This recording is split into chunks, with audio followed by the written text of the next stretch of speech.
How many of you remember that song, What Have You Done For Me Lately? What have you done for me lately? Ooh, yeah.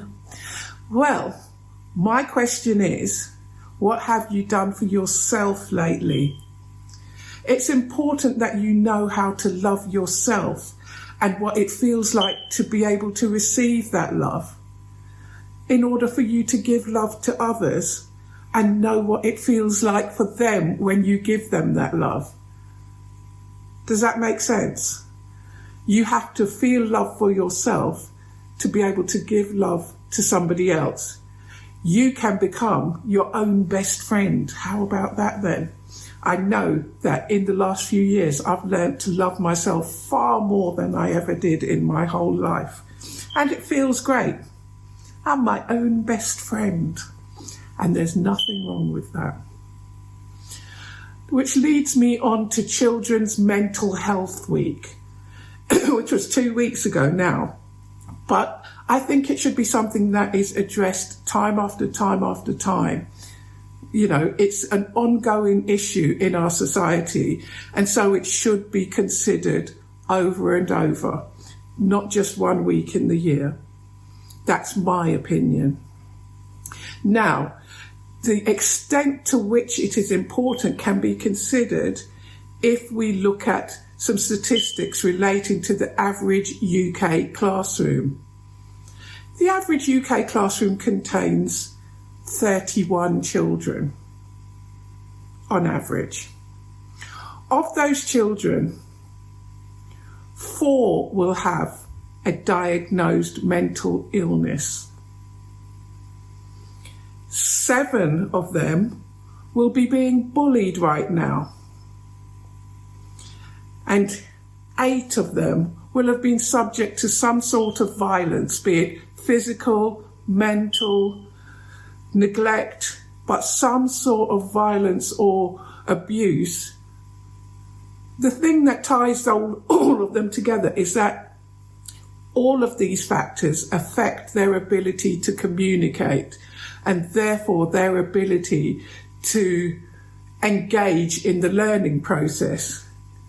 If you can't communicate, if you can't find your voice, then how are you to be able to ask those questions that will help you to understand that you too can have the life that you deserve?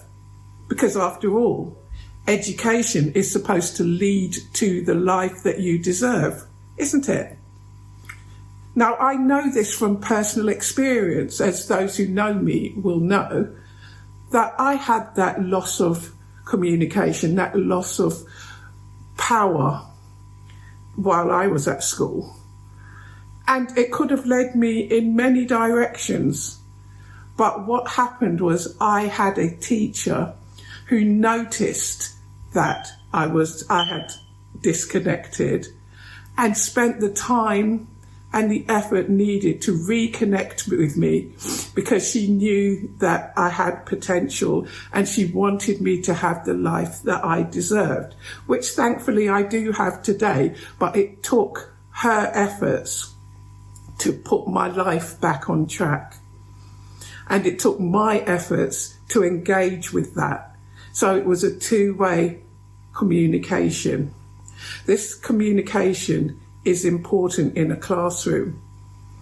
But the classrooms are not resourced to enable teachers to do this, even though I am absolutely certain that many teachers would love to be able to connect with each child individually. Instead, they have to take a sweeping approach, a whole class approach, a whole school approach, which has its flaws, but it's contributing to the solution.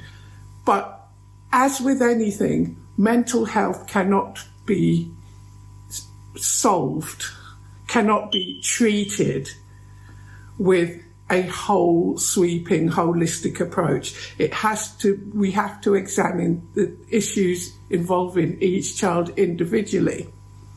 which means in the classroom being able to spend time with each child, or having the time to look at each child's behavioural aspects and look at whether or not they're changing over time, and being able to find the time to ask the questions and make the necessary referrals. It's a whole school approach, but as with anything in the school system, there is only a limit to which the classroom teacher can take it, and then it has to be moved on to somebody else in the hope that they take it as seriously as the classroom teacher.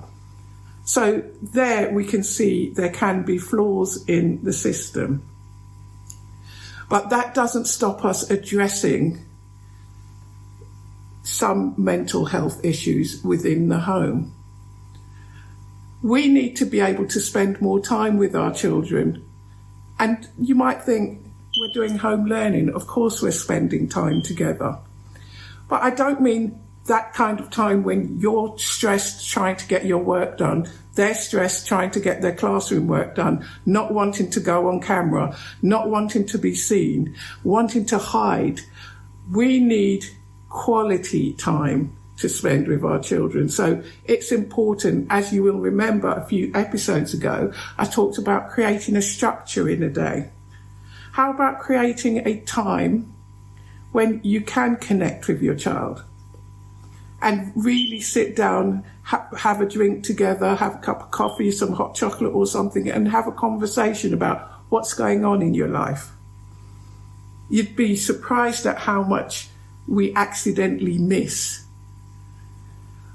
For example, and I know I should be ashamed of this, and I am to a large extent, my son has an extremely good vocabulary. And I didn't realise his vocabulary was as wide as it is. And the only time that I actually realised that was within this lockdown period, when we've actually had a chance to connect and have a conversation. And that is not a good thing, because it means that I've not spent enough time, not structured enough time. And that's why structure became such an important lesson for me during the lockdown. Now, I can give you guidance on how to do this at any time by booking a call on JG Educate. No obligation, free, just to discuss how to create a structure. Because we are, as people, we're very, very different in the way that we do things. And this is why I say it's important to address the fact that not everybody learns in the same way. Not everybody has the capacity or the bandwidth to learn in the same way. When you went into your last meeting, can you remember losing focus? Every now and then your mind would dip out of the conversation and you'd miss an important point. And you're an adult. School lessons are like an hour long. The shortest I've known is like 50 minutes. Yet we expect our children to go into these lessons and pick up every single point that there is in that lesson. And now we're expecting them to do this online all day, every day. We do have the power to structure this, however, because if we're putting them in the classroom or in the Zoom room all day, every day for those periods of time, then we need to realise they're not taking everything in. But if we structure the day and say, right, for every lesson you do, you take a break, we're giving them, their brains, a chance to reset and be ready to take on the next section of work. That optimises their learning. That allows them to take in as much as they are capable of. I know that's not always possible in a meeting, but it is possible for us to do that with our children. This in itself could help with some of that mental health stress, because it takes away that need of wanting to be perfect. You don't have to be perfect. You don't have to stress yourself to be perfect. Social media constructs make us out to be people that all are the same. We're not all the same. You need to learn to love yourself. You need to teach your child to love themselves, to be able to then take on the next steps that are needed to improve their learning. Now, we've gone through quite a lot today, but I'll repeat those statistics. Half of suicides and mental health illness that lasts a lifetime begins at age 14. In an average classroom, 4 are diagnosed with a mental health issue. 7 are being bullied at that time. 8 have been subject to some form of violence or abuse, be it mental, physical, neglect. They're quite sobering statistics, aren't they? But they're steps that we can take to make this treatment and movement and progression onto a better life through education possible.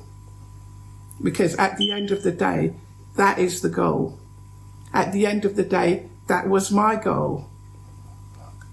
I had mental health issues which made me quiet, which made me withdraw, which made me lack communication. But they were addressed and I was able to find a way forward, even though for some parts of my particular illness, it took a whole lifetime. We don't have to let it get that far. We can help our children now. Now, if you enjoyed this and you want to hear more, please like and subscribe and you will be notified whenever there's a new episode out. And why not share it with your friends? I'm always happy to have a conversation with anybody who needs it. Education is my passion. Children's futures is my passion. And I'm happy to help on jgeducate.com. But in the meantime, have a great week. Keep those helping hands ready. And I will see you next week. Bye-bye.